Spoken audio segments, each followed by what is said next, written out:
Good, good, good. I'm Dickie Uzitsby. I come from the Okanese First Nation. My dad originally came from the Standing Buffalo Dakota Nation. And my family history is, how do I put it, quite colorful. Now, on my mom's side, that's where most of these teachings come from. My mom's grandparents, Alec and Maggie Nookshish from Okanese First Nation, they had 14 children, all were taken away and went to residential school. And they lost their land, lost their culture, lost their languages. But one thing they did not lose, and this is for all First Nations people, no matter where we're from, we did not lose our sense of humor. And a lot of our stories are based on that humor. You see, these stories I'm going to be telling you are stories that have been passed on from generation to generation from my grandparents on my mom's side, otherwise known as the Nookshish family. And they're all true stories, so when they taught me, it was kind of a funny thing how it came to be. You see, like I said, my grandparents lost all their children. Their firstborn was a son. And just before he went off to World War II, he went to a party and he met a woman. Didn't know she was married, but they had fun. They had lots of fun. My mom came out of it 9 months later. And then her husband got home and he said, these kids are not mine and they have to go back. So my mom was then given back to her father's parents and they raised her. And those children, first generation grandchildren, all went to the same school at LeBret. And then my grandfather, while raising my mother, had a dream that, she would have a set of boys, twins. They'd both be stillborn. One would come back to life, and that'd be the one that he'd raise. So at the age of 2.5, I moved in with my great-grandparents. And I was what they call tongue-tied. My tongue only went up and down, not side to side. And they primarily taught me the Cree, the Solo, and Dakota languages. So those were my first languages. I knew all the bad words being English and all, but those are what everybody learns first. And the thing is, these stories that I'm going to be telling you right now are the stories that I learned from the age of 2.5 to 5 years old. And I had to think back on those stories and then translate them into English and then be able to tell these stories. And about 8 years ago, I was asked by the libraries to come in and storytell. So when I do storytelling, I do the actual traditional storytelling, oral history, showing sign language, the whole nine. I'm going to show you an animal. I'm going to paint a picture with my hands, the way I was taught by my grandfather. And he was what they call a master storyteller. When he started telling me the stories, he was in his mid-80s and he had problems walking. He had to walk with 2 canes. And he literally stood up in the living room and showed me these stories standing up. And for those several hours, he never sat down. So this is what I'm going to show you. You see, at one time, according to the Cree people, the earth was created last. This whole room was a universe. It's full of millions of stars and planets, and there's earths all over because we have stories about them coming visiting us. But the Creator was tired. He wanted to be created, but like I said, he was tired. So behind them, there was no planets, just stars and dark matter. And he put his hands, and with his hands, he scooped some of that up. Like Play-Doh, he formed a little man, head, arms, shoulders, legs, and he blew life into him. And he came alive. To the Nahino people, the Cree people, he's known as Wasakichuk.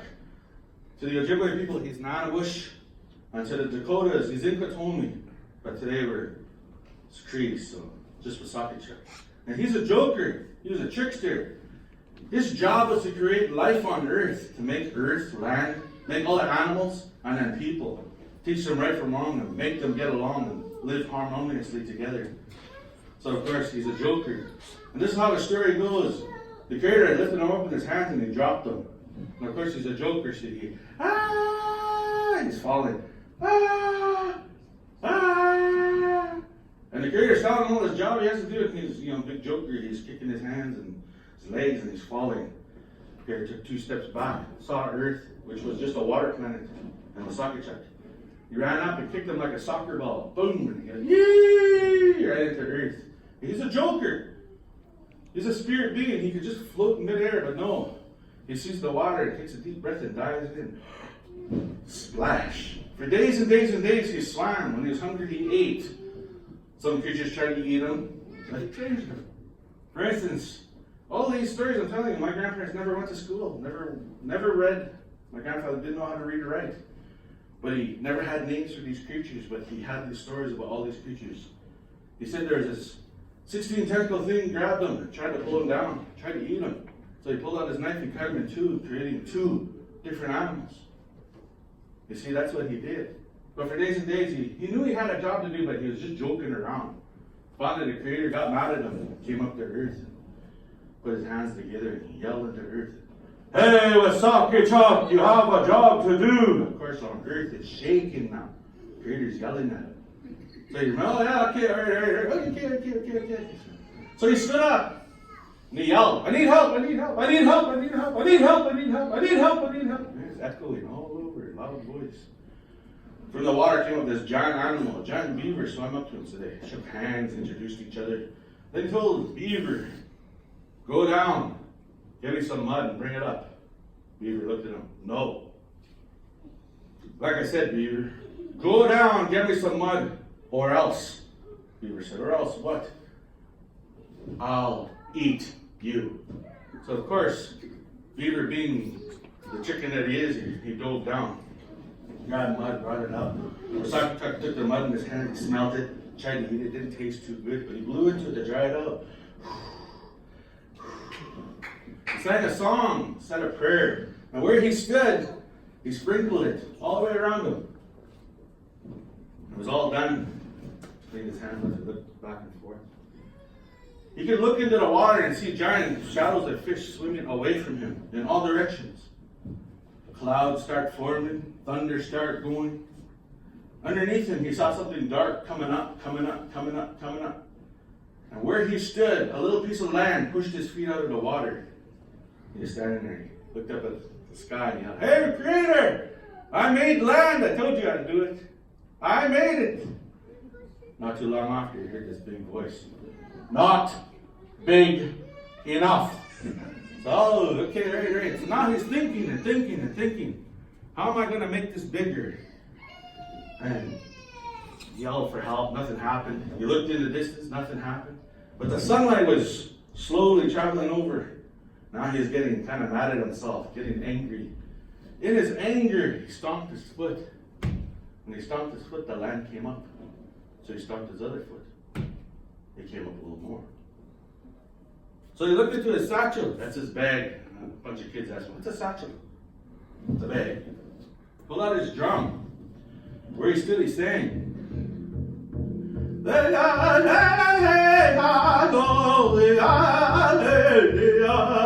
nothing happened. So he thought about it. Okay. So as he sang, he started to dance.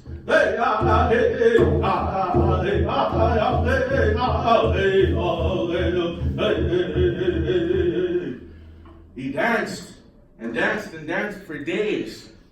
Now, this is where our traditions come into play.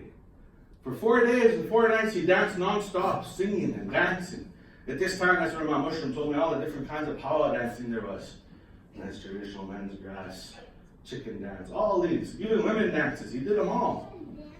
As he danced, he lost himself in time. When the fifth day came, the sun was coming up. He was so tired, he started staggering around, weaving around, and he fell over. And he fell asleep. He passed out. And while he was sleeping, he had a dream of all these animals coming up and checking them out. All the deer, all the animals from our area, African animals, all these animals from all over the world. Even giant lizards with long necks, long tails, big teeth, little short arms, big legs, long tails, mean ones. They all came and sniffed them up. Even bugs, flies, mosquitoes, and spiders of all sizes crawled all over him.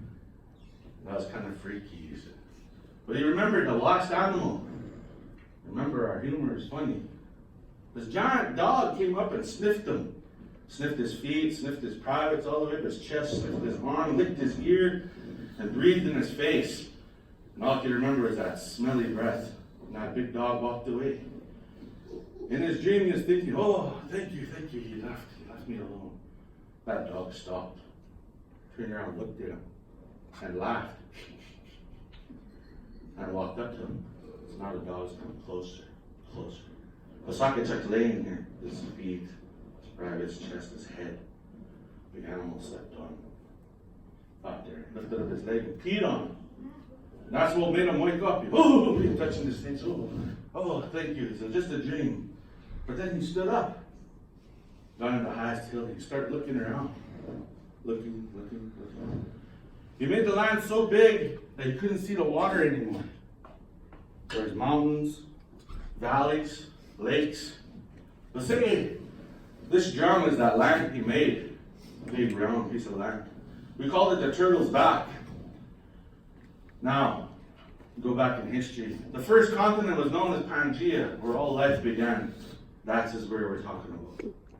So Wasakechuk made a trail, started walking this trail around the mountain, through trees, through a river, came across a mud hole. So he made one more round. Just walking, looking. And then he stopped at that mud hole. At that mud hole, he jumped in. He liked the feeling between his toes, like little kids playing with mud pies. He's mixing up the mud. He started creating all those animals that he dreamt about. All the deer, the moose, all of them. Even those giant lizards. But he made them in pairs. He made a man, and he made a woman, a male and a female, so that they'd make more babies and have more animals. So he did all this. In time, he had to change these animals. The Creator told him, change it, make it work, he said. If they don't work, get rid of them. So like on that drum, where he made that first trail, all the stories about Wasakechuk walking his trail, that's that trail he's walking. So he went for a walk this one morning, and he heard this scream, help me, Wasakechuk, help me! And he heard that. He said, oh, that's my day off. He said, there, you want me? They'll call back. He said, so he kept walking. A few minutes later, he heard it again. Wasakechuk, help me! Way in the distance. He's like, no. So he kept walking. And then he heard that wicked scream. So he stopped and looked, and he started running towards that. Through the bush, around the valley, came to a clearing. When he came to that clearing, he saw his best friend, the one he loved the most, the bunny. Well, bunny looked different back then. At that time, Weasel had him by the tail, and he was hitting him against a tree. You see, Weasel was a big animal, the size of like a German Shepherd, huge. Weasels are little tiny animals. At that time, he was big. And he liked eating tender meat, and bunny was his favorite meal. And he grabbed my tail, and he was smashing him against that tree. And that big scream was when he bit him on the tail, broke his tail. Now, Wasakechuk got mad, pried open the mouth of Weasel, took bunny, put him in a tree. With his magic, he squished that big animal to a tiny little animal fit in his hands. And he told Weasel, you may still think you're big and mean and got the sharp teeth and the bad attitude, he said, but you'll never eat bunnies again. And he threw him over his shoulder. And of course, Weasel went into the deep bush and disappeared. That's the end of him. Now he went back to Bunny. Now, at one time Bunny looked like a giant mouse. With tiny little ears, tiny little eyes, short little legs, and a long rat tail. And Weasel bit it, so it was actually broken. So he was holding Bunny in his hands, and he was talking to Bunny, like a baby kitten. He was babying him, petting him. Of course, Bunny's loving it. Just like a kid, your friend had a kitten started purring. That's what Bunny was doing. And then he's looking around, and there was a family of mice walking by. Mom, Dad, and all the babies. So he told Bunny, hey Bunny, you see the mouse? You see the mice? Hey, Bunny. Still no response. Hey, Bunny! He said, why, you're deaf, he said. Can you see the mice? He's trying to look. No? Hey. So with his mouth and his hands, he changed Bunny. Now watch my hands. This is storytelling. So he put one eye to his mouth and he sucked on it. Made him bigger. Sucked on his nose. Pulled out his whiskers. And there's long whiskers. He had those small little round ears. Grabbed one ear and stretched it out. He ticked it so it stayed. Stretched the other one back too. Now remember, this is what he looked like. So now he has a nice round face, long ears. Ears are there. So he told Bunny, hey Bunny. Bunny, too loud, he said. Bunny, do you hear the mice? Yeah. Do you see the mice? Yeah, they're over there. He said, good. I remember he had those short little legs, so he put them down on the ground. As soon as he put them down on the ground, the weight of his ears, he tipped this way and he started falling this way. He stood up, he went the other way. And Wasaki had a good laugh over it, so he picked him up. You'll never do, buddy, you'll never do. So he grabbed his front paw and stretched it out, made it longer, turned around, stretched out his back legs, bent it, bent that one. Now, he fluffed him up. So now you see what he looks like.